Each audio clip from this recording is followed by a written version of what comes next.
visi saya yang perlu saya sampaikan dan perlu diketahui khususnya oleh panitia juga yang hadir dan seluruh masyarakat Desa Mulyasari yang sangat saya hormati dan sangat saya banggakan dan sangat saya cintai.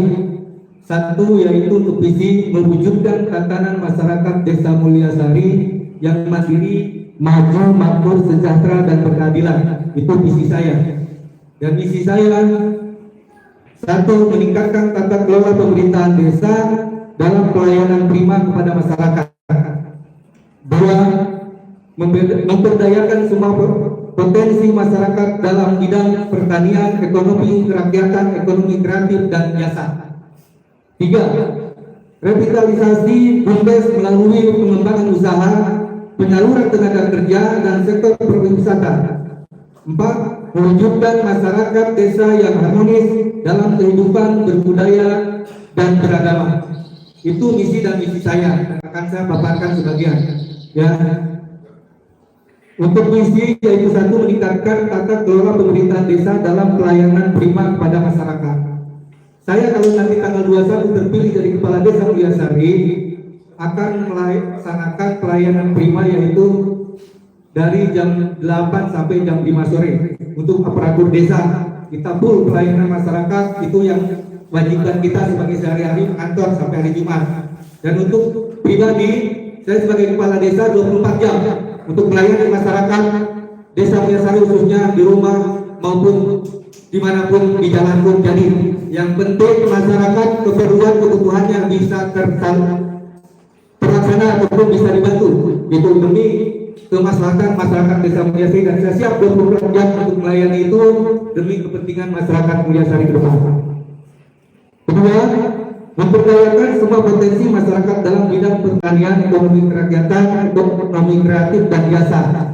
Ya, di sini kita di wilayah Mulyasari ini, terutama di bidang pertanian, alhamdulillah ya, di 2021 ini di bulan Valentine ini ya, Februari, kita terkena bencana banjir di wilayah Kabupaten Karawang. Tapi alhamdulillah di Ampel, ayah saretik lah di gedung-gedung, gitu kan, wilayah Campel, Kajaman.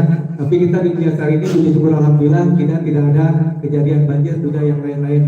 Mudah-mudahan dengan kita di tengah jalur Kalimalang, jalur Citarum, ya makanya itu saya terutama di bidang pertanian pengen memperjuangkan saluran-saluran yang ada di wilayah sawah, karena kelihatannya masyarakat ini masih lingkungan, terutama saluran air dan juga pupuk.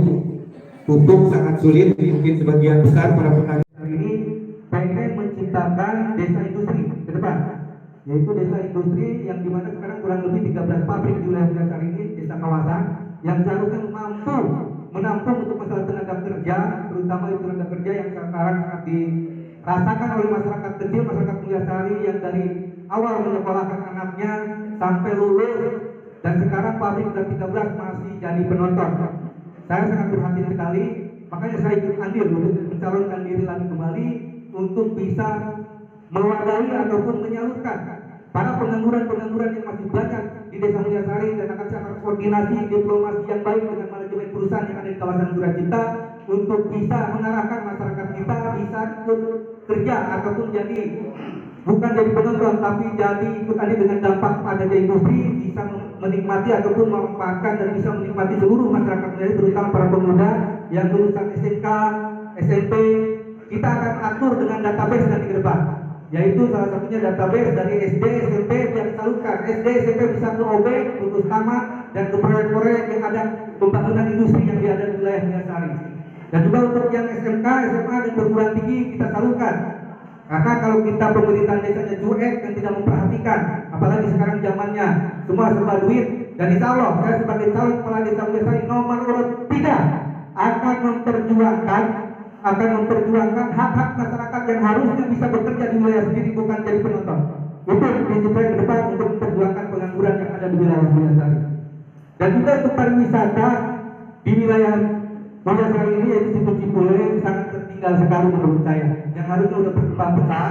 Karena di desa utamakan di wilayah Campel ini, walaupun di situ ada hutan pinus, tapi bisa berkembang dan bisa menjadi wisata. Sedangkan kita yang dari awal Mulyasari mempunyai Situ Cipule yang sudah berkembang dipakai dayung, semuanya sudah terkenal dari hampir 11 negara dan seluruh Indonesia.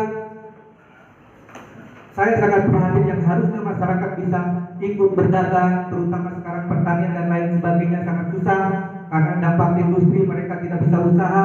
Kalau misalkan wisata kita di sini boleh dikembangkan dengan baik, insya Allah masyarakat bisa menjual souvenir ataupun makanan-makanan yang khas Mulyasari khususnya Ciampea. Itu yang akan saya terapkan nanti ke depan dengan masyarakat Mulyasari, bahwa semua dengan adanya BUMDes, permodalan, semuanya kita akan kembangkan dan kita jalankan pada masyarakat dengan aturan-aturan yang bisa mampu terjangkau oleh masyarakat, daripada masyarakat terjerumus, terjebak oleh bank emok dan bank-bank yang lain yang keliling, terutama yang merugikan masyarakat dan membebani masyarakat. Insya Allah dengan BUMDes nanti ke depan, kalau saya terpilih jadi kepala desa Mulyasari, saya akan kembangkan dan jalankan sesuai dengan aturan supaya masyarakat Mulyasari bisa menikmati itu dan bisa merasakan itu. Mungkin itu aja misi dan visi saya yang perlu saya sampaikan. Kurang dan lebihnya mohon maaf, khususnya kepada masyarakat Mulyasari. Saya mengimbau kepada seluruh rekan saya, rival saya, kita memiliki nilai di pilkada ini, kita jaga ketertiban, keamanan, kondusivitas desa Mulyasari yang sangat kita cintai dan sangat saya banggakan. Mudah-mudahan di tanggal 21 ini kita didoakan Allah Subhanahu dan masyarakat memilih yang tepat, yang amanah, yang bisa membawa Mulyasari kemaslahatan dan membuat masyarakatnya bahagia ke depan. Itu aja yang bisa saya sampaikan. Mohon maaf. Akhirul kalam. Wassalamualaikum warahmatullahi wabarakatuh. Nomor 3.